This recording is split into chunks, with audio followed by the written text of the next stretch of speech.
अभिवादन स्वीकार कीजिए ब्रजेश मिश्रा का और आप देखना शुरू कर चुके हैं द डिबेट। बहनों भाइयों, 24 फरवरी वो दिन जब प्रयागराज में उत्तर प्रदेश का सबसे बड़ा शूट आउट हुआ, उसके मुलजिम अब तक फरार। लेकिन आज माफिया डॉन अतीक अहमद की दूसरी पेशी प्रयागराज में कल होने जा रही है, जिसके लिए आज उसको नैनी जेल में दाखिल किया गया है। माफिया कह रहा है कि वो मिट्टी में मिल गया है और उसका परिवार बर्बाद हो चुका है। ये स्वीकारोक्ति कर रहा है कि माफियागिरी ख़त्म हो गई। क्या वाकई में ऐसा है? और अगर ऐसा है तो फिर बचे हुए अपराधी और शूटर्स इस वक्त कहाँ हैं? आज हमारी परिचर्चा इसी विषय पर केंद्रित है। बहनों भाइयों, अतीक अहमद एक छटा हुआ गुंडा, एक अपराधी, एक माफिया, एक एक्सटॉर्शनिस्ट, एक ऐसा मर्डरर और एक ऐसा शूटर जिसने इलाहाबाद मंडल और आसपास के ज़िलों में बड़ा आतंक बना रखा है। अतीक अहमद का नाम उत्तर प्रदेश के अपराध जगत में नंबर 1 पर लिया जाता है। पिछले 40 सालों से ये दुर्दांत अपराधी, ये गुंडा इलाहाबाद और उसके आसपास के ज़िलों के लोगों के लिए आतंक का प्रतीक है। इसके खिलाफ पहले भी कार्रवाई हुई, इस बार भी कार्रवाई हुई और पहले भी हो रही थी, लेकिन कभी भी इस गुंडे के खिलाफ कोई निर्णायक कार्रवाई उत्तर प्रदेश में नहीं हुई। ये मनबड़ हो गया, सांसद बन गया, विधायक बन गया, राजनीति में इसका वर्चस्व रहा और विशेष तौर पर तब के इलाहाबाद और अब के प्रयागराज में इसका आतंक आज भी कायम है। लेकिन पुलिस की कार्रवाई, लगातार बढ़ते दबाव, साथी और इसके जो गुंडे हैं और इसके जो परिवारीजन जो अपराध में संलिप्त है उनके खिलाफ चल रही कार्रवाई से माफिया का मनोबल कुछ टूटा हुआ है। अब वो कह रहा है कि हाँ, हम तो मिट्टी में मिल गए। अब ये तंज भी हो सकता है या स्वीकारोक्ति भी हो सकती है। कह रहा माफियागिरी ख़त्म हो गई है। तो अगर इसकी माफियागिरी ख़त्म हो गई थी तो इतने बड़े शूट आउट को इसने अंजाम कैसे दिया जिसके अपराधी आज तक गिरफ्तार नहीं हो पाए? 5 अब तक फरार हैं।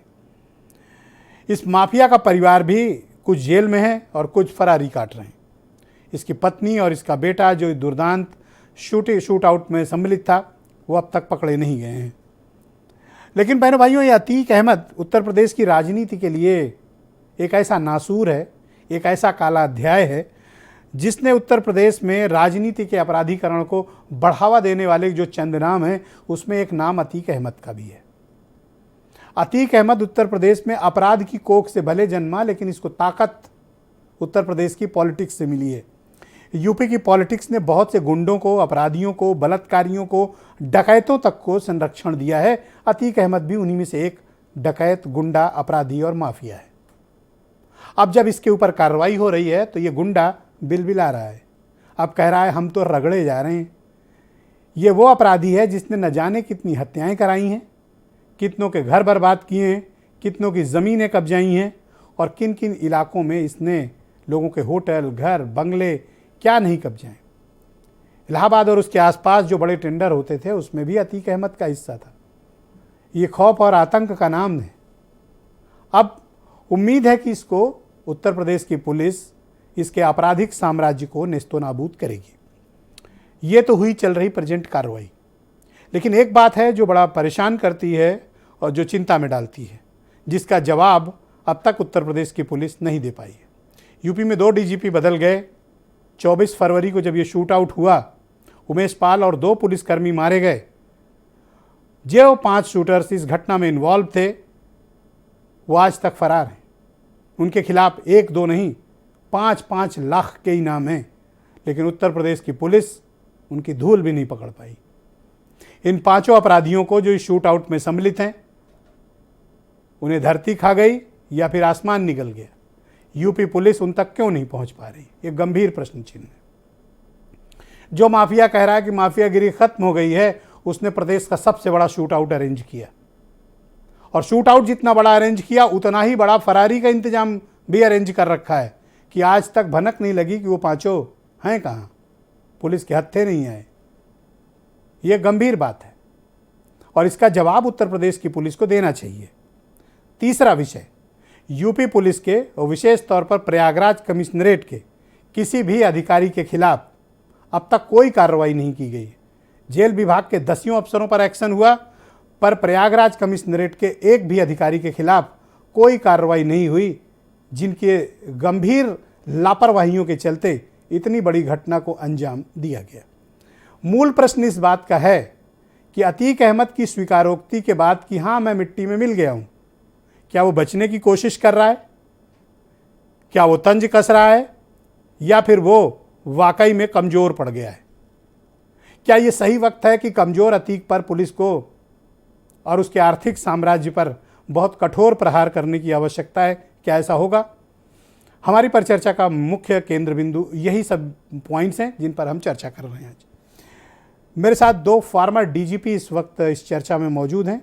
AK जैन उत्तर प्रदेश में डीजीपी रहे हैं, MC द्विवेदी उत्तर प्रदेश में डीजीपी रह चुके हैं, आलोक अवस्थी उत्तर प्रदेश में भारतीय जनता पार्टी के प्रवक्ता हैं, मनोज काका उत्तर प्रदेश में समाजवादी पार्टी के प्रवक्ता हैं, सुरेंद्र राजपूत मेरे साथ मौजूद हैं, कांग्रेस के प्रवक्ता, और वीरेंद्र सिंह जी हमारे स्टेट हेड। बहुत शुक्रिया और धन्यवाद आप सभी का। आलोक अवस्थी जी, मैं आपसे जानना चाहता हूँ, माफिया कह तो रहा है कि हाँ मिट्टी में मिल गया हूँ, लेकिन मूल प्रश्न अभी बाकी है कि पांचों कहाँ हैं? ब्रजेश जी, शीघ्र ही वो पांचों भी अपने अंजाम को पहुंचेंगे।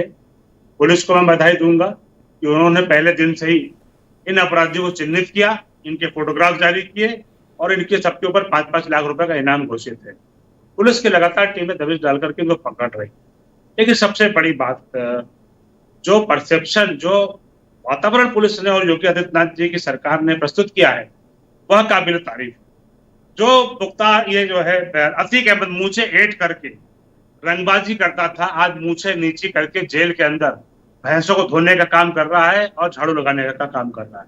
जिस अतीक अहमद के खिलाफ कभी गवाहियां नहीं खड़ी होती थी, 17 साल के बाद उसको है योगी आदित्यनाथ सरकार ने आजीवन कारावास कराने में सफलता पाई है। कभी जो जनता को डराते थे ब्रजेश जी, जिनके थर-थर कांपते थे, जिनसे जनता एक्सटॉर्शन, जमीनों पे कब्जे, हत्याएं और हत्या के प्रयास, तमाम मुकदमे अतीक अहमद जैसे अपराधी के ऊपर हैं, आज वो थर-थर कांप रहा है और कह रहा है कि योगी आदित्यनाथ जी ने उसको मिट्टी में मिला दिया है।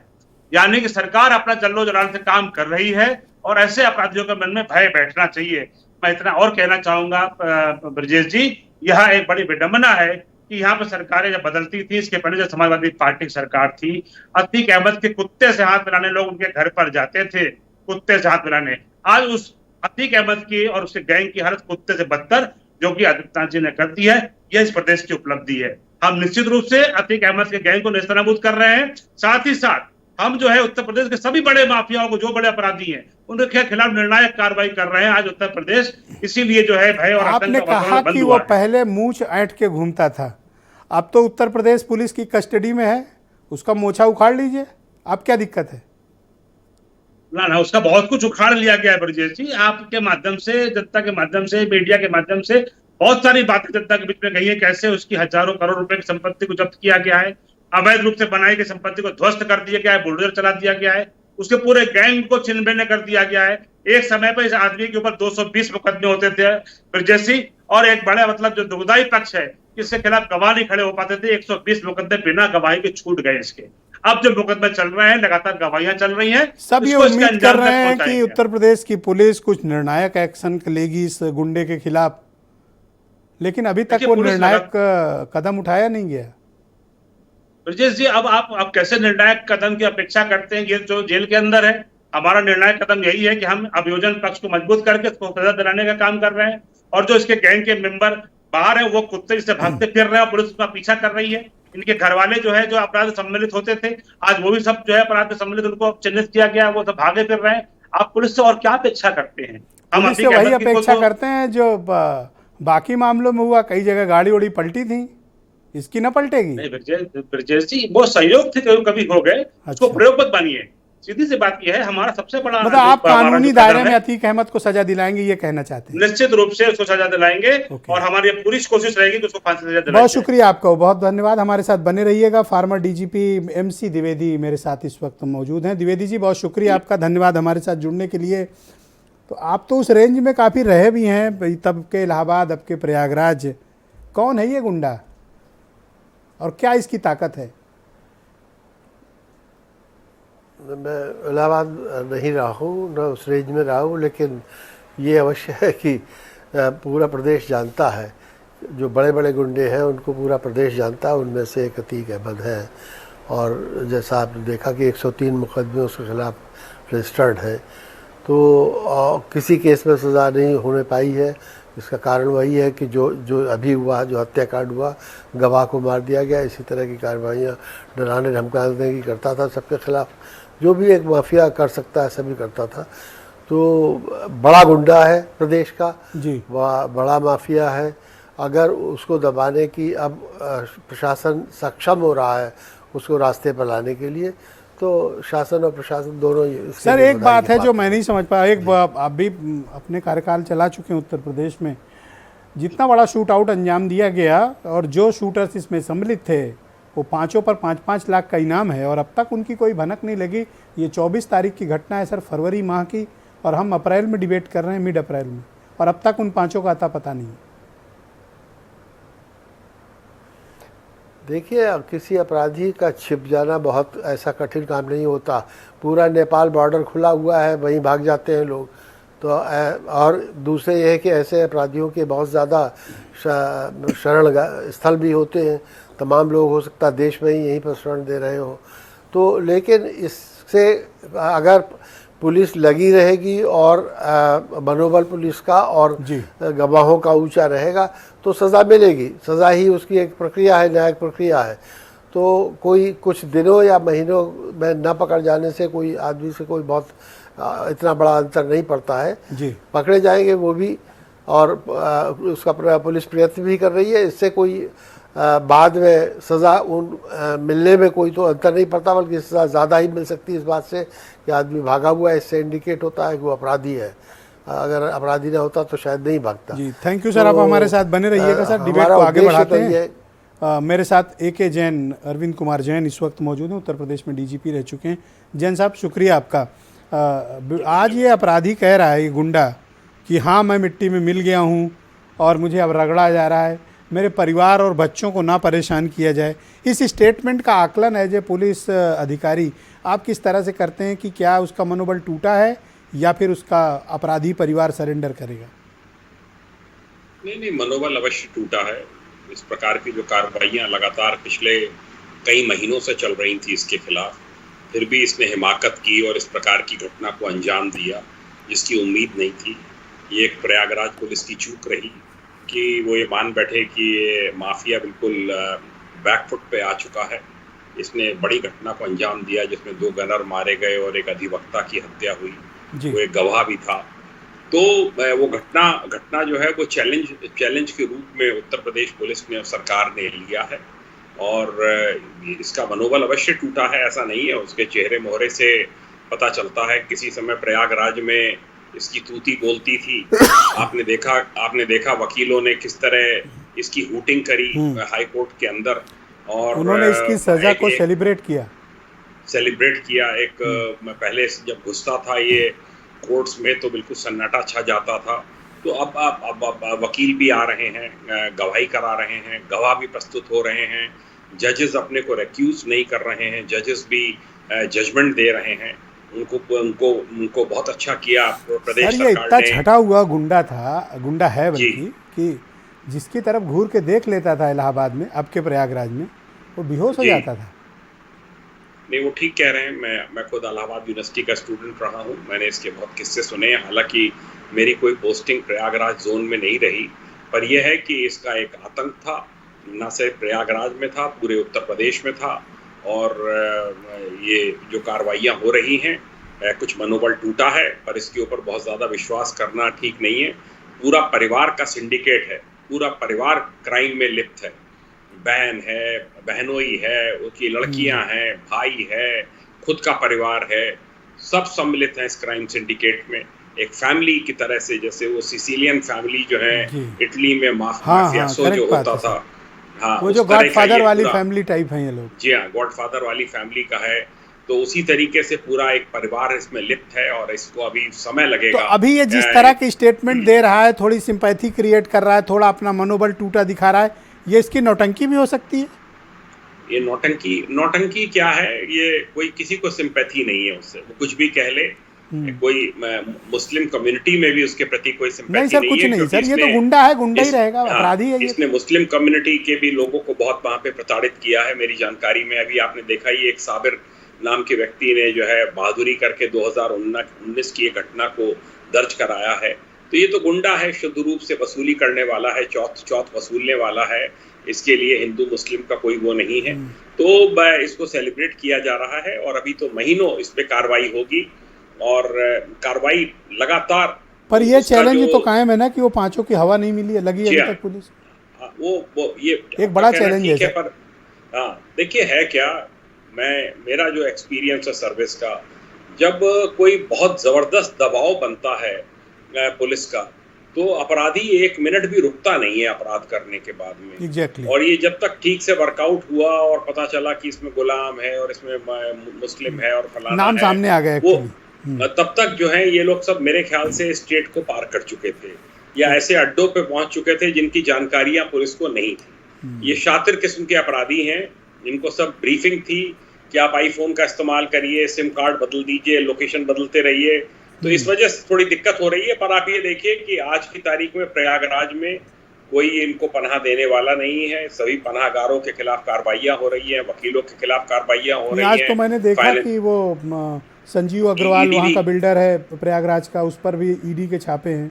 दीपक भार्गव बड़ा नाम है, भार्गव मोटर वाले, उनके घर भी ईडी के छापे चल रहे हैं। ये दोनों बड़े अरबपति व्यापारी हैं इलाहाबाद के। हाँ है, मैं जानता हूँ, मारुति के डीलर हैं। जी दीपक भार्गव को तो मेरे ख्याल से पैनल में बैठा हर कोई जानता होगा, बड़े इन्फ्लुएंशियल व्यक्ति हैं भाई। जी तो ये है कि जो कार्रवाइयां हो रही हैं और ईडी को भी इन्वॉल्व किया गया है। Exactly. ये एक बहुत शुभ संकेत है, क्योंकि ईडी जो बिल्डिंग जब्त कर लेती है उसको प्रूव करना बड़ा मुश्किल है कि वो लीगल मीन से बनाई गई है। वो कोई प्रूव कर नहीं पाएगा आसानी से, स्पेशली माफिया जो भला चर्चा को आगे बढ़ाते हैं। सर पेश... हमारे साथ बने रहिएगा। समाजवादी पार्टी के प्रवक्ता मनोज काका इस वक्त मौजूद हैं। मनोज जी, माफिया तो खुद ही कह रहा है कि मिट्टी में मिल गए हैं, आप तो संतुष्ट हैं? आप कार्रवाई हो रही है? संतुष्टि का सवाल यह है कि जो एक सवाल जो भारतीय जनता पार्टी एक तरह का जो बाजार खड़ा करती है कि उत्तर प्रदेश में कानून व्यवस्था का राज है, राम राज है। इस उत्तर प्रदेश में कहीं भी राम राज नहीं है। अगर राम राज होता तो 24 तारीख को जिस व्यक्ति को, जिस अधिवक्ता साथी को 2-2 गनर दिए गए थे, वहाँ खुलेआम दिन दहाड़े बमबारी इतने बड़े पैमाने पर और उन लोगों की खुलेआम हत्या नहीं होती। अगर राम राज होता तो उसी उत्तर प्रदेश में जब योगी आदित्यनाथ जी की ही सरकार थी, वो देवरिया जेल में लखनऊ के एक व्यापारी को बुला करके उसको पीटता है, मारता है और सरकार उसका पूरा, और जब वो उत्तर प्रदेश की जेल से बाहर जाता है तो ये कोई सरकार का काम नहीं है। हम धन्यवाद और साधुवाद देना चाहते हैं इस देश के माननीय उच्च न्यायालय को कि उसने अभी निर्धारित किया कि इसके जैसे माफिया को उत्तर प्रदेश से बाहर जाया जाए। और अगर उत्तर प्रदेश में राम राज होता तो अभी सुप्रीम कोर्ट में करेक्ट करना चाहता हूं जी, माननीय उच्चतम न्यायालय ने, मैंने कहा, और अभी अगर राम राज होता तो कल की बात है साहब, कल की बात बता रहा हूं आपको। इस उत्तर प्रदेश में एक हेमंत यादव बलिया के नौजवान को बर्बरता से उसके स्कूल के सामने मारा गया, उसकी हत्या कर दी गई। उसका साथी आलोक यादव घायल है और सरकार कुछ नहीं कर पाई। यही सरकार है जो उत्तर प्रदेश के पूर्वांचल में कई माफियाओं को मेंबर ऑफ लेजिस्लेटिव काउंसिल बनाई। तो ये सरकार बस बाजार खड़ा कर रही है। हम ये चाहते हैं बहुत व्यापक स्तर पर कि उत्तर प्रदेश में अगर राम राज होता तो आपने मेरठ की भी घटना सुनी होगी, 24 घंटे में 7 हत्याएं हुई हैं, धड़ अलग सर अलग। पूरे उत्तर प्रदेश में राम राज यही है कि किसानों को कुचल दिया जाता है और कुचलने वाला। अभी तक हो रही कार्रवाई से आप संतुष्ट नहीं हैं, आप और चाहते हैं? मैं समझता हूं कि हम ही नहीं, पूरा उत्तर प्रदेश का 25 करोड़ जनमानस ये जानना चाह रहा होगा कि जिस सरकार को हम प्रचंड बहुमत की सरकार दिए, प्रचंड बहुमत से 6 साल से है, वो सरकार उत्तर प्रदेश की सुरक्षा हेतु एक परमानेंट डीजीपी मिट्टी में मिल गया हूं, एक परमानेंट डीजीपी। अरे अपराधी और माफिया कब क्या कहा करते हैं वो आप देखते हैं, उनके कई रंग होते हैं। हाँ, डीजीपी वाला क्या कह रहे थे आप? हाँ, और आज तक ये उत्तर प्रदेश में जो सरकार प्रचंड बहुमत की सरकार है, एक डीजीपी 2 साल से यहाँ परमानेंट डीजीपी नहीं है। अब इसकी बात जैन साहब और द्विवेदी जी बताएंगे कि जो पोस्ट परमानेंट नहीं होती है उस पर निर्णय लेने में कितनी कठिनाइयां होती हैं। तो उत्तर प्रदेश की सरकार कहीं भी अपराध को लेकर के गंभीर नहीं है। हाँ, अपराध बस ये है कि अपराध किसी मुसलमान से अगर हो जाए, किसी दलित पिछड़ा का उसमें नाम आ जाए तो उस पर बहुत, और वही अगर मुख्यमंत्री जी के स्वजाती लोग करेंगे तो उनको लोकसभा भेज देंगे, मेंबर ऑफ लेजिस्लेटिव। लेकिन समाजवादी पार्टी ये चाहती है कि अपराधी की कोई जात बिरादरी नहीं होती। आरोप है कि आप लोग भी अतीक अहमद को बड़ा संरक्षण दिए हैं जी। आपकी पार्टी ने भी बड़ा संरक्षण दिया अतीक अहमद को। हमारी पार्टी ने तो, आपने वो भी दृश्य देखा होगा कि हमारे पार्टी के राष्ट्रीय नेता ने उसे सरेआम मंच से धक्का दिया, आपने वो भी दृश्य देखा होगा। भारतीय जनता पार्टी का तो जो मिनिस्टर है उसके साथ, नंदी के साथ उसकी हजारों फोटो आती हैं, उस पर आरोप है कि वो पैसे लेते थे। और वही भारतीय जनता पार्टी प्रयागराज और फूलपुर का चुनाव जीतने के लिए उसके भाई को बनारस से नैनी जेल में लाती है, हवा भगत करती है। ये भारतीय जनता पार्टी देश जानता है। Thank you. इनको अपराधियों से कोई, सुनिए, अपराधियों से इनको कोई घिड़ा नहीं है। अपराधी बस इनकी पार्टी में आ जा, वो साधु हो जाएगा साहब, वो चिन्मयानंद से चिन्मयानंद महाराज हो जाएगा। धन्यवाद। सिंगर से सुरेंद्र सिंगर महाराज राजपूत हो जी मेरे जाएगा। साथ मौजूद हैं, कांग्रेस के प्रवक्ता हैं। सुरेंद्र जी, बहुत स्वागत आपका और धन्यवाद हमारे साथ जुड़ने के लिए। माफिया तो खुद कह रहा है वो मिट्टी में मिल गया, बर्बाद हो गया उसका परिवार, उसको रगड़ा जा रहा है। अब क्या बचा? अब तुम खुद ही चिल्ला रहा है माफिया। ब्रजेश भाई, माफिया क्या कह रहा है बहुत महत्वपूर्ण नहीं है, क्योंकि अपराधी किस वक्त क्या बोलता है अपने आप के लिए वो सभी लोग जानते हैं। 3-4 चीज़ें इसमें महत्वपूर्ण हैं। पहली बात तो ये है कि ये क्या सच नहीं है कि जब से योगी आदित्यनाथ जी की सरकार है, चाहे इंस्पेक्टर सुबोध कुमार सिंह हो, उन पुलिस वालों की हत्या हुई, चाहे विकास दुबे बिकरू कांड में 8 पुलिस वालों की हत्या हुई, चाहे अभी ये जो 2 लड़के हमारे नए बच्चे मरे, क्या नाम इस उमेश पाल के साथ में, इनकी हत्या हुई। इस तरीके की पुलिस की हत्याएं हो और आप कहें कि राम राज्य है, आप कहें कि कानून का राज है।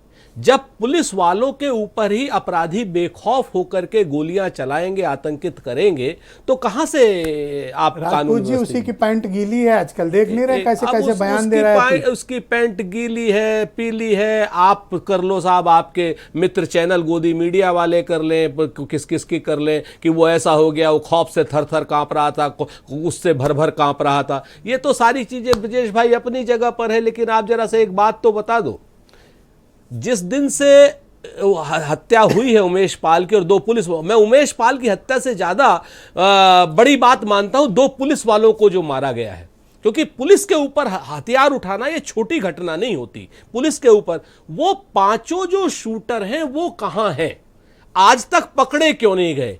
PW57 को तो आप मार देते हो, प्राइम विटनेस 57 जो है उसको आपने मार दिया क्योंकि उसका कोई अता पता नहीं। 5 अपराधी कहां हैं? मुझे कोई बताएगा, मुझे बताएगा। एक पैंट गीली नीली पीली करने वाले जो गोदी मीडिया के चैनल है। सर हमारे दोस्तों क्यों भला बुरा कह रहे हो? सर आपके दोस्त मीडिया वालों को, अरे आप आपके दोस्त हैं इसी काबिल, सुबह से चला रहे हैं। एक उनका एजेंडा चल रहा है सिर्फ कि योगी आदित्यनाथ, उनकी एडिटोरियल लाइन है, अपना लिए आप अपनी बात। वो एडिटोरियल लाइन उनकी गोदी की एडिटोरियल लाइन होती है, उनकी भ्रष्टाचार की एडिटोरियल लाइन है। किसी ने ये कहा आपके हिसाब से सर करें तो ठीक है, सुन लीजिए, और उनके हिसाब से करें तो गलत है। किसी ने कहा कि 8 पुलिस वालों मीडिया को गाली देने से क्या फायदा? किसी ने कहा कि 8 पुलिस वालों की बिकरू कांड में हत्या हुई, सब विकास दुबे पर चिल्लाते। 8 पुलिस वालों को मारने की हिम्मत कैसे हुई? 2 पुलिस वालों को मारने की हिम्मत कैसे हुई? ये 2 पुलिस वालों को मारना कोई साधारण कानून से चलता है। आप क्या चाहते हो जाके कोई अतीक अहमद का गला दबा दे? मैं सिंपल सी बात चाहता हूं कि देश में कानून का राज इस तरीका तब कानून का राज माना जाता है जब कानून के रखवालों पर कोई आंख उठा करके देखने की कोशिश ना करे। जिस सरकार में मैं पूछा ना आलोक जी से कि उखाड़ लो उसका मोचा, सर सुन पूछा ना, सुन लीजिए, जिस सरकार में कानून के रखवालों के ऊपर गन तन जाए अपराधियों की, वो सरकार में कानून का राज हो ही नहीं सकता। You show me the face, I will. यहां पर भाजपा का राज चलता है, यहां पर भाजपा के अपराधियों का राज चलता है। आता हूं आप ही के पास। मैं आपको फिर से कहता हूं, सुन लीजिए इस बात को, अगर एक अपराधी भी पकड़ा गया होता, 5 शूटर हैं, 5 शूटर, अब क्या नाम, पुलिस वालों के पीछे छुप करके जो रिटायर्ड लोग हैं उनके पीछे छुप करके लोग कह रहे हैं कि वो छुप गए हैं। अब तक की कार्रवाई से आप संतुष्ट नहीं है? कतई संतुष्ट नहीं, एक भी अपराधी पकड़ा नहीं गया। भैया चिल्ला रहा है माफिया, मनोबल टूट गया है उसका, और क्या कर डाले कोई? मैं फिर से कहता हूं, और आलोक जी ने कहा भी भाई कानून के दायरे में ही तो कर सकते हैं, और क्या करें? कानून के दायरे में पुलिस वालों को मार करके अपराधी बचे हुए हैं 5 के 5, और यहां पर रिटायर्ड पुलिस वालों के पीछे भारतीय जनता पार्टी छुप रही है। बताइए भाई आलोक अवस्थी जी। आलोक जी 20 सेकंड आप बोल लो, फिर 2 सेकंड राउंड में आपको टाइम देंगे। अभी आप इंस्टेंट कमेंट कुछ कर रहे थे, बोलें। हाँ, ब्रजेश जी, दो बातें हैं मुख्य रूप से। मीडिया को गाली देना कांग्रेस बंद करे, उनका नेता नकारा है तो मीडिया उसको अरे दिखाता नहीं नकारा है, आप पहली हो, बात। आपके नेता है, ओहो, आपका क्या नाम सुन तो लो, फेंकू है, आपका अरे, तड़ीपार है सुन तो लो। नकारा। नकारा की बात करोगे आप आलोक टाइम अवस्थी? ले लेना, अरे आप इनको हमारा कह नेता लेना। देश का नहीं, नहीं, सुन तो प्रधानमंत्री लो। है। नकारा और गली फेंकू की है, डिबेट थोड़ी है। नकारा फेंकू है, गली नकारा की डिबेट नहीं है, तड़ीपार सर। सरकार है, ठीक है, सुन लो। ठीक है, हमारा और नेता नकारा देश का फेंकता है। प्रधानमंत्री है और 22% सुन सरकार लीजिए है, इस बात को। और दोबारा नकारा चुन वकारा करके की बात आप मत दोबारा कीजिए फिर आलोक चुन अवस्थी। करके आएगा। हमारा ये नेता है, नकारा वकारा तुम्हारा की नेता बात तो मत अमेठी से कीजिए। भगोड़ा है, पुलिस अमेठी से वालों को भाग के चला मरवाते गया हो। है, वो दोबारा रोक नहीं करते पुलिस हैं। वालों को मरवाते हो, अरे शर्म बात नहीं सुन आती लीजिए, आपको? एक सेकंड रुकिए भाई। शर्म आनी चाहिए। शर्म नहीं वन बाई आती वन, आपको? वन बाई पुलिस वालों वन, को मरवाते हो। एक एक करके, एक पुलिस एक कैसे करके। मर रही है? सुबोध वन कुमार बाई को वन किसने प्लीज। मारा? भाई सुरेंद्र ब्रजेश जी जी, सुनने की ब्रजेश क्षमता जी। नहीं विकसित नहीं, करें। अगर ये नकारा देखिए ब्रजेश भाई, ठीक है, आप यहाँ उन्होंने पर कह हमको- दिया, हमको आपने आपत्ति हमारे दर्ज कर ली नेता ना। के लिए नकारा सुनने आपने के लिए आपत्ति नहीं दर्ज बैठे। कर ली। मीडिया को गाली हम अब इनको नकारा बोलने दो। सुनने के लिए नहीं सम्मान बैठे। कर सकता। हाँ, तो आप सुन और आपने मीडिया आपने गाली कह खाने दिया का ना। काम है, मीडिया तो को गाली गाली देने वाले खाएगी। व्यक्ति को आपने सम्मान कह नहीं दी करता। अपनी बात। आपके गोदी मीडिया के चैनल गाली खाने का मीडिया काम ने करते गाली हैं। दी है, तसल्ली रखो। चाटुकारिता करते हैं आप- आपको सत्ताईस। समय मिलेगा, आप अपनी बात कह लेना। अब आपने आपत्ति दर्ज कर ली है, वो बोले। राहुल गांधी को बोलिए, नकारा क्यों कहा? आलोक अवस्थी जी बोलिए। पहले आलोक अवस्थी माफी मांगे, इन्होंने हमारे नेता को हाँ। नकारा देखिए कहा। ब्रजेश नहीं, जी, इनके नेता मेरा इतना नकारा कहना है, है, इनके नेता जहाँ पर फेंकू। आप सुन लो, मीडिया इनके को गाली नेता देने जो वाले है, लोग आपका होंगे, ऑब्जेक्शन मैं नोटेड उनका है। विरोध करूंगा। मैं मीडिया का विरोध करने वालों का साथ नहीं दे सकता। पहली अरे चीज। आप बिल्कुल दूसरी मत चीज, कीजिए, आपसे साथ जहाँ मांग कौन पर रहा है? भगवान श्री राम की बात आती है, राम राज्य की बात आती है, कांग्रेस और समाजवादी पार्टी एक साथ खड़े हो जाते हैं और उस राम राज्य को, राम ये को देखिए, अब ये जो है राम के कोसने पीछे का छुप और जो जाएंगे। पीछे नीचे दिखाने का काम करते हैं। अब ये राम इन्होंने के कहा कि पीछे पुलिस छुप वालों की जाएंगे। हत्या हुई है, ठीक है, पुलिस वालों की हत्या अगर विकास दुबे ने करी है तो उसका पूरा गैंग नेस्तनाबूद कर दिया गया है। अतीक अहमद के समय पे अगर 2 पुलिस वालों की हत्या हुई है, 2 इनकाउंटर उसी विकास दुबे के थैंक यू। डिबेट के दूसरे राउंड में आप लोग अपना अपना पक्ष रखिएगा। थैंक यू, शुक्रिया। वीरेंद्र जी आ गए डिबेट में। बहुत बहुत धन्यवाद आप दोनों का। डिबेट के दूसरे चरण में आप लोग अपने अपना पक्ष प्रस्तुत करिएगा। Thank you Alok ji, please. अरे नकारा थैंक यू, आपके आप दोनों का नेता। शुक्रिया। फेंकू वीरेंद्र जी को कनेक्ट किया जाए, धन्यवाद। और फेंटा। वीरेंद्र जी, फेंकू तड़ी आतिक पार फेंटा। अहमद को सब दोबारा नकारा। से नैनी जेल में दाखिल कर दिया गया है। कल उसकी और उसके भाई अशरफ दोनों की पेशी है। अब जिस तरह का स्टेटमेंट आया है कि हाँ हमको रगड़ा जा रहा है, क्या ये माना जाए कि अतीक का मनोबल टूटा है या अतीक अहमद कोई चालाकी कर रहा है? वीरेंद्र सिंह जी, देखिए, अतीक जब पहली बार आ रहा था तब भी उसने कहा कि मेरी हत्या कराना चाहते हैं, जेल से निकला और रास्ते में आके कहने लगा काहे का डर। अब वो फिर उसने बोला कि माफियागिरी तो ख़त्म हो गई, हमें तो खाली रगड़ा जा रहा है और मेरा पूरा परिवार बर्बाद हो गया। तो ये जो पल पल उसके स्टेटमेंट बदलते रहते हैं वो कहीं ना कहीं राहत पाने के लिए ही है, क्योंकि वो अपने उद्देश्य में तो सफल हो गया। उसके परिवार ने, उसके बेटों ने जो कांड कर दिया वो इतना बड़ा दाग लगा दिया और वो अब उसको लेकर चाहे जो सफाई दे। लेकिन इतना ज़रूर है कि राहुल गांधी के मामले में जितना किरकिरी भाजपा की हुई थी, अतीक वाले में भरपाई हो गई। अतीक को अभी जब तक चुनाव चल रहा है ये खूब लाते रहेंगे, उत्तर प्रदेश ये आते रहेंगे। देखिए, सोने को अंडा देने वाली मुर्गी कोई एक दिन में नहीं मार दी जाती। अब ये एक राजनीतिक मामला है और अतीक से वोटों का ध्रुवीकरण हो रहा है तो बीजेपी इसका फायदा लेगी ज़रूर। वैसे कोई और सरकार होती तो इतना जल्दी पैरवी ना हो पाती और ना अतीक को सज़ा हो पाती। सज़ा तो हो गई और 100 से ज़्यादा मुकदमे हुए, 43 साल हो गए, लेकिन कभी सज़ा नहीं हुई थी। तो इसमें तो देखिए योगी सरकार की तो मंशा साफ है और उनके अधिकारियों का भी। इसमें 2012 के एक वक्त था कि एक बार जज ने अतीक के मामले से खुद को अलग कर लिया था। उसका इतना खौफ था, वो एक खूंखार अपराधी के तौर पर रहा हमेशा उत्तर प्रदेश में। आज उसको तमाम कहानियाँ उसके लिए आती हैं, आज वो गिड़गिड़ा रहा है। देखिए, कानून व्यवस्था की बात जब आती है तो उसमें ज़रूर है कि शूटर पकड़े नहीं गए, उन पर कार्रवाई होनी चाहिए। लेकिन जब नेपाल भाग जाए कोई दूसरे देश में भाग जाए तो पकड़ना इतना आसान तो नहीं है। और साबरमती के रास्ते लखनऊ तक लाने में जो रास्ते में तमाम सारे टीवी कैमरे चैनलों पर चीज़ें दिखी, वो भी बड़ा कई बार उपहास हुआ उसमें। लेकिन इससे इस अपराधी को लेकर कोई शक्ति में कमी आई हो, इसमें ऐसा नहीं लगता है। ये ज़रूर है कि देखिए, बीजेपी के लिए अतीक है, मुख्तार हैं, ये सब एक मुद्दा है और ये सब चुनाव में इन पर डिस्कशन होता है। चाहे पहले शमशान कब्रिस्तान का इशू रहा हो, वो भी बीजेपी को फायदा देता रहा। अब नगर निगम में भी फायदा मिलेगा। तो ये जो गुनाहों का तो एक दिन अंत होना था, और गुनाह जो उसने किया है तो उसको भोगना पड़ेगा। लेकिन सियासत की स्थिति अलग है, वो कई बार चाहती है, मजबूरी में नहीं कर पाती, और कई बार ब्रांडिंग में खुदाई लग जाती है कि जितना ब्रांडिंग होगी उतना फ़ायदा होगा। तो रगड़ा तो जाएगा, ये तो बात बहुत पहले आई थी, साफ थी कि अतीक मरेगा नहीं, रगड़ा जाएगा। क्योंकि जब जब रगड़ा जाएगा तब तक सुर्खियों में रहेगा, और प्रदेश की जनता को भी ये देखना है कि कैसे सरकार उसके साथ क्या सुलूक करेगी। कई बार ये अपने यहाँ एक चलन सा रहा कि माफिया को टिकट दे दो चुनाव जीत जाता है। अतीक वतीक उसी की पैदाइश है, राजनीतिक दलों की मजबूरियां हैं कि माफिया चुनाव जीतते रहे, इसलिए उनको टिकट मिलता रहा। उसका फायदा अतीक ने भी उठाया, क्योंकि हमारे यहाँ कहा जाए कानून अंधा है, जिसके पास पैसा है उसके लिए कानून है, गरीब आदमी न्याय नहीं पाता। तो माफिया और गुंडों के खिलाफ पहले बड़ी स्थितियां दूसरी थीं, अब परिवर्तन आया है। तो योगी की सरकार में इतना तो है कि अतीक को सज़ा तो हुई, पहले तो कोई सज़ा आज तक 100 से ज़्यादा मुकदमे थे, हुई नहीं थी। हमारे यहाँ कहा जाता रहा है कि गरीब जो है वो कानून से डरता है, और अमीर कानून से खेलता है, और राजनीति इसका दुरुपयोग करती है। और इन सब चीज़ों की जो कीमत है वो जनता भरती है।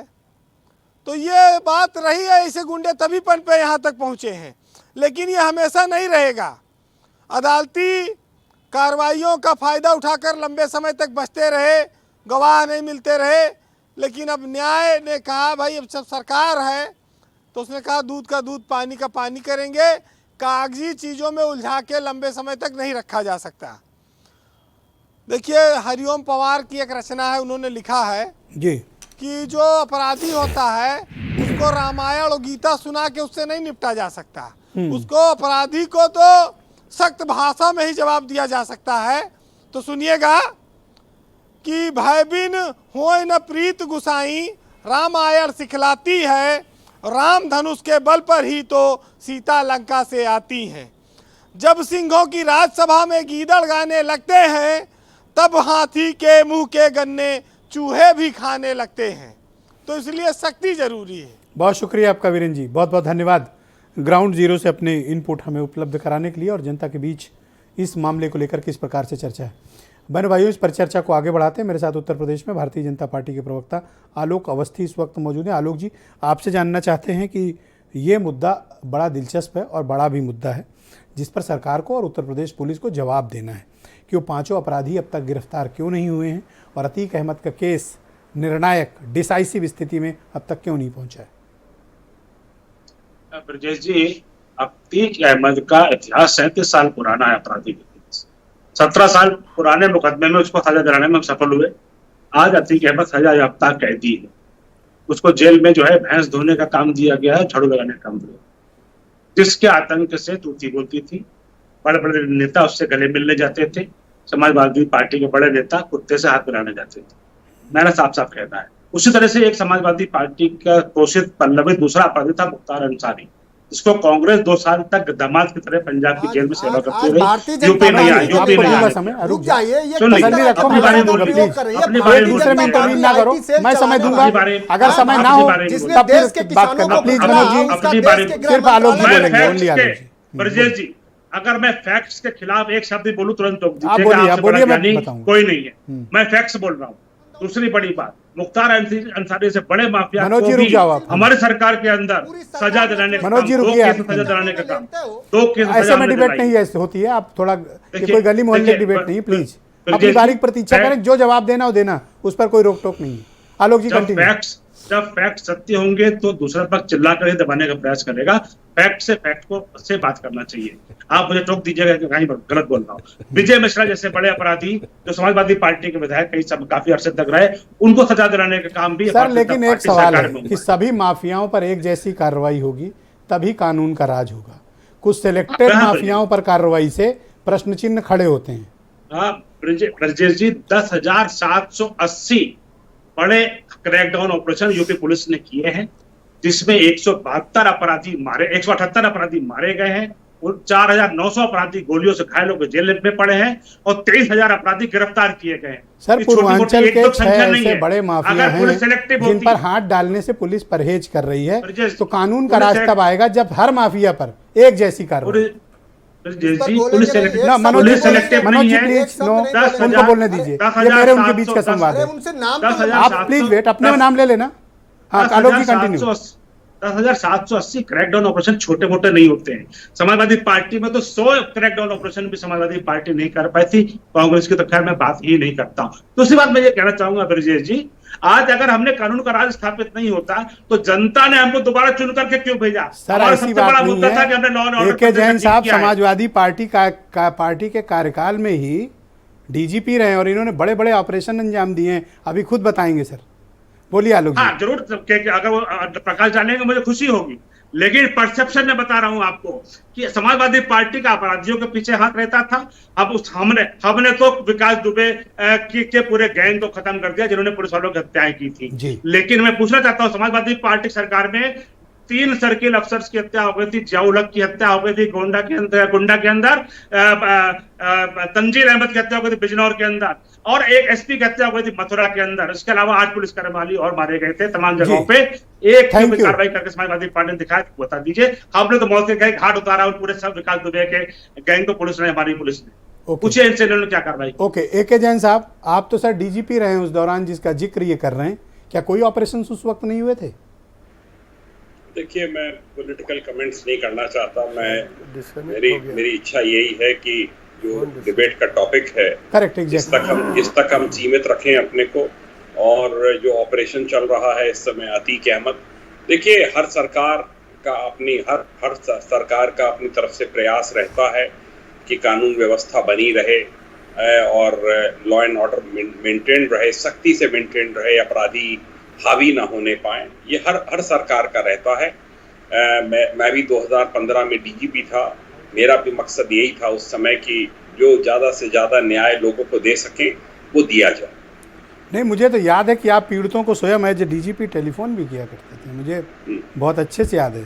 एंड आप शायद इकलौते डीजीपी होंगे जिनको एक्सटेंशन भी उत्तर प्रदेश में मिला। जी,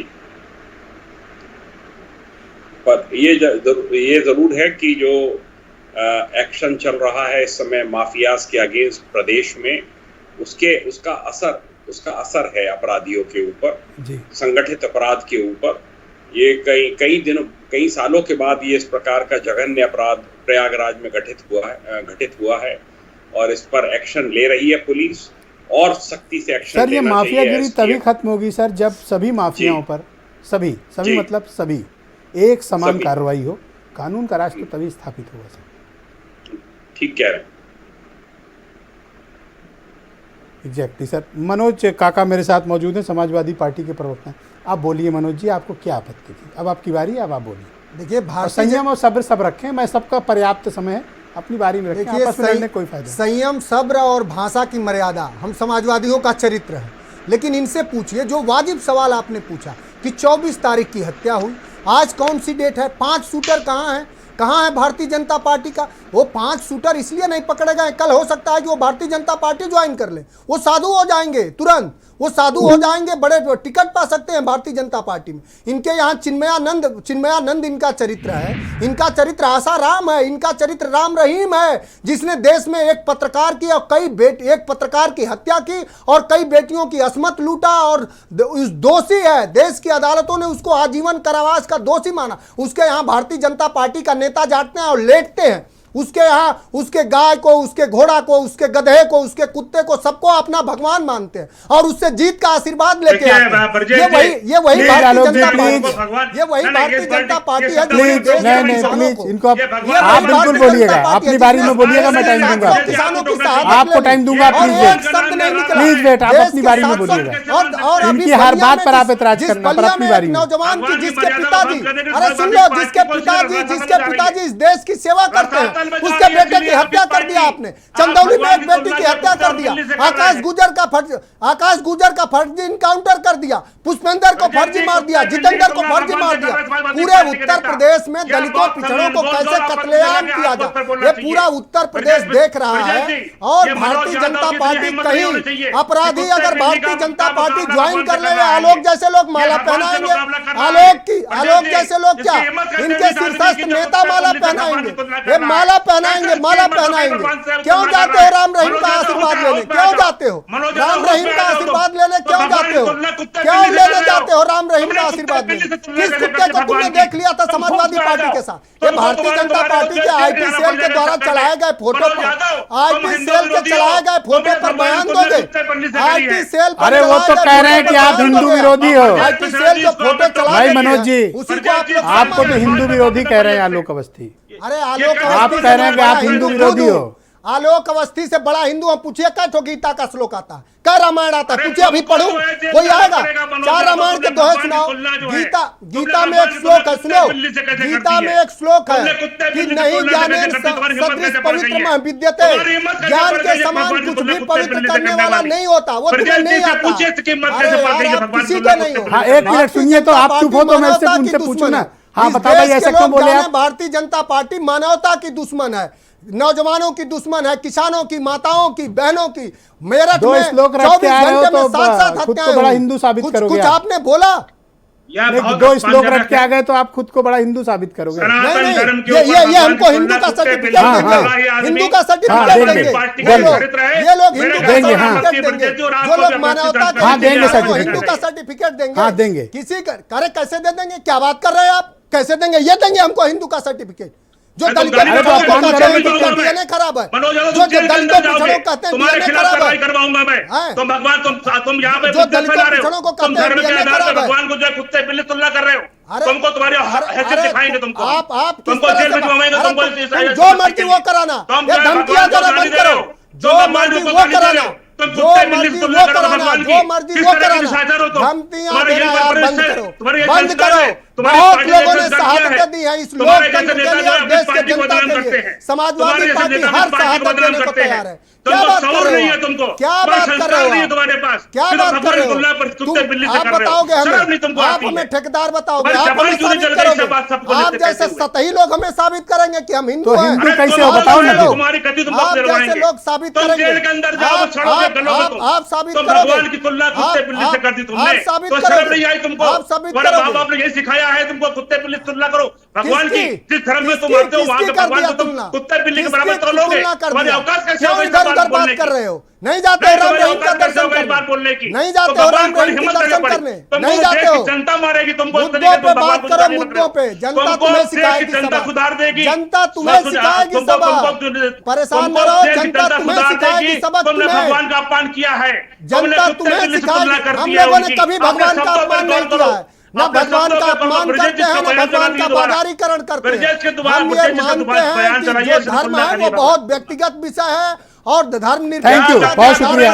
एमसी जी शांत हो जाएं आप दोनों लोग, आपस में झगड़े का कोई फायदा नहीं, अपनी अपनी बारे में बात करें। धन्यवाद एमसी द्विवेदी साहब, बहुत बहुत शुक्रिया। आप दोनों शांत हो जाइए, दोनों शांत हो जाइए। एमसी द्विवेदी साहब, ये जो शूटर्स फरार हैं, दोनों शांत हो जाइए कृपया, डिबेट को आगे बढ़ाने दीजिए। थैंक यू, आप दोनों का शुक्रिया, धन्यवाद। एमसी द्विवेदी साहब, ये 5 शूटर्स का न पकड़ा जाना और अतीक अहमद का ये प्रेजेंट स्टेटमेंट, ये क्या साबित करता है? और आप एक पुलिस अधिकारी के रूप में जो कार्रवाई हो रही है उसको कितना ठीक मानते हैं और क्या प्रयास किए जाने चाहिए? आप दोनों का धन्यवाद। द्विवेदी जी बोलेंगे, द्विवेदी जी गो अहेड। देखिए, जहाँ तक थैंक यू मनोज जी, धन्यवाद। अतीक अहमद का स्टेटमेंट की बात जी, जहाँ तक अतीक अहमद के स्टेटमेंट की बात है, तो ये तो मेरा पुराना अनुभव है कि नेता और बड़ा बदमाश ये प्रायः कि हमें मार दिया जाएगा इस तरह का आरोप लगाने लगते हैं। मैं एसपी बस्ती था, मैंने एक एमएलए के ख़िलाफ़ केस रजिस्टर करवा दिया और केस ऐसा था जो फुल प्रूफ था, एविडेंस पर, रिटन एविडेंस पे था, तो उसने हमारे खिलाफ ही आरोप लगा दिया कि हमें मरवा देंगे एसपी साहब, और मारने आए ये भी कह दिया, और जबकि मैं उस वक्त वहाँ था ही नहीं।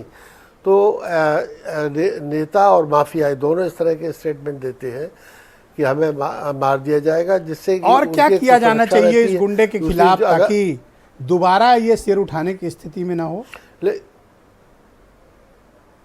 देखिए, उसके साथ वो करा जाना चाहिए जो एक थर्ड रेट क्रिमिनल के साथ किया जाता है जेल में, वो व्यवहार होना चाहिए।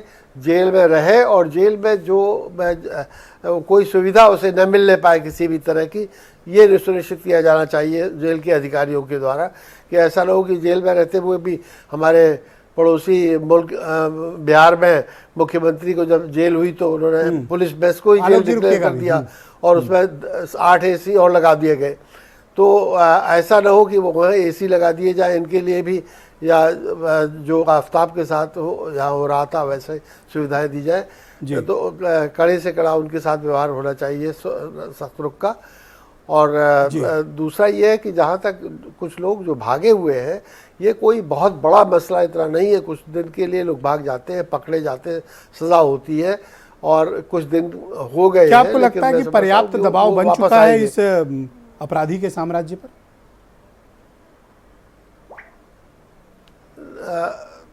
इनका साम्राज्य ढह चुका है, ये सवाल है। मैं नहीं समझता कि साम्राज्य अभी ढह चुका है। जब तक ये व्यक्ति जिंदा है, ये जेल से भी ऑपरेट करने की कोशिश करेगा। और जब ये कंफर्टेबल होगा तब ये अपराध करेगा। बिल्कुल ठीक बात कह रहे हैं। इसकी मनोगत न केवल अपराधियों में बल्कि नेताओं में और पॉलिटिकल पार्टीज में इतने साथी है कि उसकी मदद करेंगे और ये पूरी तरह कोशिश करेगा कि इसका साम्राज्य चलता रहे। तो अभी ढह नहीं चुका है, ये तो उसका कहना है, केवल भ्रमित करने के लिए लोगों के लिए कि उसका साम्राज्य। शुक्रिया सर, बहुत शुक्रिया, हमारे साथ बने रहिएगा। कांग्रेस के प्रवक्ता सुरेंद्र राजपूत इस वक्त मौजूद हैं। आलोक जी प्लीज वेट, इसके बाद आता हूँ आपके पास। सुरेंद्र राजपूत जी, जिस तरह की कार्रवाई हो रही है, पुलिस का कहना है कि उनके पास कानून में दी हुई जितनी शक्तियाँ हैं वो सब कुछ अतीक अहमद मामले में वो इस्तेमाल कर रहे हैं। फिर पुलिस की कार्रवाई पर कोई डाउट क्रिएट करने के कारण? 2-3 चीज़ें अभी, जैसे द्विवेदी जी ने बड़ी अच्छी बात कही। उन्होंने कहा साहब कि नेता और माफिया, लेकिन द्विवेदी जी एक चीज़ को कहना भूल गए, जो वर्दी द्विवेदी जी ने किसी वक्त पहनी थी। नेता, माफिया और पुलिस, इस सबका जो त्रिजोड़ है ना, इसके लिए अगर द्विवेदी जी बात करें तो पूरी नैतिक ईमानदारी से करें, तब तो अच्छा लगेगा निश्चित तौर पर। आज की डेट में अगर पुलिस और प्रशासन इसके सहयोग, किसी भी माफिया के सहयोग में न हो, तो निश्चित तौर पर एक चीज जान लीजिए ब्रजेश जी, कि कोई भी बदमाश एक ईंट नहीं उठा सकता कहीं से। इसमें सबसे पहली चीज नेता की तो भूमिका आती है बाद में, द्विवेदी जी, पुलिस की भूमिका पहले आती है। लेकिन आईना तो किसी को दिखता ही नहीं है, सबको सामने कांच दिखाई देता है, सामने वाले के ऊपर जो आदर्शवादी बातें कर रहे हैं, पंजाब की जेल में मुख्तार अंसारी था, तब कांग्रेस की मैं बता देता हूं सर, उसको भी पूरी तरीके से, जब हम तो पूरे ईमानदारी से बात करते हैं। हम तो कहते हैं कि एक भी केस अगर आपने, जिस दिन सुप्रीम कोर्ट ने ऑर्डर किया उस दिन वो वहां से वापस आ गया। लेकिन आप हमको इसके साथ एक बात और भी तो बता दीजिए ना। अभी आलोक अवस्थी जी बहुत विद्वान प्रवक्ता है, बैठे हुए हैं। 2019 से लेकर के और जब तक ये उमेश पाल, मैं तो उमेश पाल का मारना बिल्कुल बहुत दुर्दांत है, लेकिन जो 2 पुलिस वाले मारे गए उसके मरने से पहले से 1 घंटे पहले तक अतीक अहमद 2019 से लेकर के 2023 तक कभी आया क्या उत्तर प्रदेश में? आप हमें बताइए। वो भी तो गुजरात में बैठा हुआ था, गुजरात में बैठ करके अपराध ऑपरेट कर रहा था वो साबरमती की जेल से। और किस नेता के साथ है, उसका नाम एक बार उसको भी जोड़ लीजिए। अलंग पोर्ट पर तो उसके जो हजारों, हमारा और उनका मतलब ट्रैक रिकॉर्ड बराबर का है। नहीं, हम ट्रैक रिकॉर्ड की बात नहीं कर रहे हैं। हमारे यहाँ जो अपराधी था, यानी पंजाब में जो अपराधी था, वो सुप्रीम कोर्ट के निर्देश के अनुसार था और सुप्रीम कोर्ट के निर्देश के अनुसार वापस आ गया। लेकिन यहाँ पर तो अपराधी गुजरात, जो भारतीय जनता पार्टी का शासक स्टेट है, वहां से 3.5 साल से एक पेशी में भी उत्तर प्रदेश नहीं लाया गया, एक पेशी में भी। एक बात। दूसरी बात जो सबसे इंपॉर्टेंट है डिबेट में, आज की डेट में भारतीय जनता पार्टी के जो प्रवक्ता हैं, और वो भी आलोक अवस्थी जैसे सभ्य प्रवक्ता, ये भाषाई आतंकवादी हो गए। हम अगर विपक्ष कुछ भी बोल दे उनके खिलाफ मुकदमा कर दूंगा, बर्बाद कर दूंगा, ये कर दूंगा, रामद्रोही हो गए हैं, कृष्णद्रोही हो गए हैं। अरे आलोक अवस्थी जी, थैंक यू। अब आलोक अवस्थी की बारी है। आलोक अवस्थी जी, एक बात सुन लीजिए, सुनिए हमारी बात को बहुत ध्यान से सुनिए। आज सत्ता आपकी है, कल किसी और की रहेगी। अगर आप ये बर्बाद कर दूंगा धमकी देकर के आप किसी को डराना चाहते हैं तो डरने वाले कोई नहीं। नंबर एक। नंबर दो, जैसे ही आप आ रहा हूं दोस्त, 10 सेकंड और सुनिए 5 सेकंड और कंप्लीट करिए 5 सेकंड और सुन लीजिए। हाँ। और जैसे ही आप लोगों के ऊपर कोई वैचारिक रूप से आक्रमण होता है तुरंत आप धर्म के पीछे छुप जाते हैं। कब कहा उन्होंने कि भगवान थैंक यू कुत्ता सो है? मच, बहुत शुक्रिया अरे आपका। सच बात यह है कि उन्होंने ये कहा था कि उनके यहाँ के घोड़े को, कुत्ते को, इसको भगवान मानकर पैर पूजने लगते हैं। ये कहा उन्होंने। भगवान माना go ahead, Alok Awasthi go ahead. बात थैंक यू समझिए, सुरेंद्र इस जी, तरीके की शुक्रिया। भाषा का इस्तेमाल मत अब कीजिए आप सुनो उनकी विपक्षियों बात। के खिलाफ। सुरेंद्र, आप थैंक यू। भाषा का यस, इस्तेमाल आलोक अवस्थी करेंगे, जी, मौका दीजिए, आप थैंक यू। हथियार करेंगे, बहुत शुक्रिया आप आपका, बर्बाद धन्यवाद। करेंगे, धन्यवाद सुरेंद्र जी, आप धन्यवाद। बर्बाद करेंगे। ये थैंक यू। चरित्र अब आप संयम रखें और उनको बोलने दें। या भैया से हम थैंक यू मनोज जी, धन्यवाद। हाँ आलोक जी बोलिए। भारतीय जनता पार्टी का हाँ, चरित्र अब उसके बाद मनोज तैयार हैं। आलोक अवस्थी जी का नहीं होना राजपूत जी, चाहिए। ये चैनल आपके पिताजी का नहीं है। अरे भाई आपके पिताजी का है, चलिए मान लीजिए। हाँ, मुझे समय दिया। नहीं आपके पिताजी का नहीं, है। ये कोई भाषा है सर, एक दूसरे ये कैसी आलोक जी भाषा आपके पिताजी का है। आसान तो ये जाइए। चैनल आपके पिताजी का है। थैंक यू, कैसी भाषा है? रुक मुझे जाओ, तो ऐसे पता मत था बोलो। ब्रजेश मिश्रा ये जी गलत का बात चैनल है। है, आलोक लेकिन आज मुझे एक पता सेकंड, चला सुरेंद्र आलोक अवस्थी जी के आपने पिताजी अपनी का बात है। कह ली, अब एक नहीं मिनट। ये गलत बात ब्रजेश हाँ, भाई, मैं ये ऑब्जेक्शन कर बताइए, दिया। ये चैनल आलोक अवस्थी के पिताजी का है कि भाजपा के पिताजी का? अरे किसी के बाप का नहीं है, कैसी बात तो फिर कर रहे ये हैं? बोलो कैसे कह रहे हैं? एक सेकंड, किसी के बाप ये का नहीं है कैसे कह रहे हैं? चैनल। एक सेकंड शांति रखो आप। बोलिए आलोक ब्रजेश जी। जी, मेरी बात आने दीजिए। आप बोलिए। जो कि फैक्चुअल गलत बात बोल चुके हैं सुरेंद्र राजपूत, इसलिए अनगल को लंबा नहीं, हम खींच रहे हैं। कोई गलत बात पहली नहीं बात सुन लो, अरे आप भाई, बर्बाद आप करोगे मेरी बात तसल्ली सुनिए को। ना। पहले अपनी बात बोल चुके, मेरी क्यों सुन रहे हैं आप? अरे हम तो सुन सुनिए रहे हैं, ब्रजेश लेकिन जी, आपके पिताजी पहली आपके बात- पिताजी का क्या मतलब अरे है? ब्रजेश आप जी, किसी के ऊपर ब्रजेश निजी जी, हमला चुप कराइए, करेंगे? इनका माइक बंद करें, मैं कैसे बात कर नहीं पाऊंगा? नहीं आप निजी हमला करेंगे, आपके पिताजी का है ब्रजेश जी, चैनल। एक सेकंड सुरेंद्र जी, तसल्ली नहीं, हो गई बात। नहीं, आपने भी कह लिया, मैं उन्होंने भी कह भारतीय लिया, जनता पार्टी बात का बराबर। सत्ताधारी दल का प्रवक्ता हूँ, क्या मैं अपनी बात रख सकता हूँ? आप बोलिए, क्या मैं बोलिए आप। अराजकता वाली पार्टी के प्रवक्ता के ऊपर कुछ बोल सकता हूँ? हाँ बोलिए, पहली आप बात, बोलिए। ब्रजेश जी, फैक्चुअल ये फैक्ट है कि मुख्तार अंसारी को पंजाब की पुलिस, उस समय की तत्कालीन कांग्रेस की सरकार ने एक मुकदमा कायम कराया, वो वारंट लेकर के आई और लेके गई। दूसरी बात, अतीक अहमद जो गुजरात की जेल में गया, वो जान बचाने की भीख मांग करके सुप्रीम कोर्ट में गया। सुप्रीम कोर्ट के आदेश के बाद उसको साबरमती जेल अरे में रखा गया है। 3.5 हम साल सजा से होने एक के बार बाद- भी उत्तर प्रदेश में नहीं अरे यार, लाया। शर्म करो यार, तुम तो लाए नहीं आप हद एक कर दी बार सुरेंद्र भी। राजपूत आज क्या तुमने। रिश्ता है तुम्हारा आपका नाम- मैं अतीक कहता हूँ अहमद से? राहुल गांधी क्या नकारा है, रिश्ता है इसके प्रवक्ता भी नंदी नकारा से? है। क्या मैं रिश्ता कहता है हूँ ना, आपका? क्या नाम अतीक नकारा अहमद का नेता का नंदी नकारा से? 5 प्रवक्ता है, करोड़ जो रुपए का फैक्ट के ऊपर लेन जो देन है क्या झूठ बोलते है? हैं। अपना मैं दल से फैक्ट क्या बोल रहा हूँ। रिश्ता है? आपका नेता झूठ बोलने अतीक के लिए अहमद माफी का मांग अपना चुका दल से सुप्रीम क्या कोर्ट में। रिश्ता है जो आपका आपका नेता सहयोगी झूठ बोलने है? की वजह से सजा पा नंद चुका है, गोपाल उसकी नंदी सजा से दी क्या गई है। रिश्ता है जो कम से आपका कम आप सांसद बच्चे झूठ मंत्री बोलने है? से, झूठ बोलने से क्या बचिए। बात करते हैं आपका आप? नेता झूठ सजा आप पा चुका है बोलते झूठ हैं। बोलने की वजह से। बताते हैं आपका चैनल नेता आपके माफी बाप मांग का चुका है। सुप्रीम कोर्ट में। थैंक यू, बहुत बहुत शुक्रिया, अतीक अहमद वहां गया था। बहुत बहुत शुक्रिया, बहुत बहुत शुक्रिया। मैं आप सबका आभार प्रकट करता हूँ, बहुत धन्यवाद। और फिर मैं आप सबसे आग्रह करता हूँ कि एक दूसरे के प्रति अच्छी भाषा का इस्तेमाल करें, धैर्य रखें, संयम रखें, सबको पर्याप्त समय अपनी अपनी बात रखने का। और डिबेट के बाद आप सब दोस्त हैं, और इस प्रकार का एक दूसरे के प्रति आक्षेप, ऐसी व्यक्तिगत टिप्पणियाँ और किसी के पिताजी पर, किसी के बाप पर टिप्पणी करना ये अनुचित है। बहुत शुक्रिया और धन्यवाद आप सभी का इस कार्यक्रम को देखने के लिए। बहुत बहुत शुक्रिया, धन्यवाद, नमस्कार।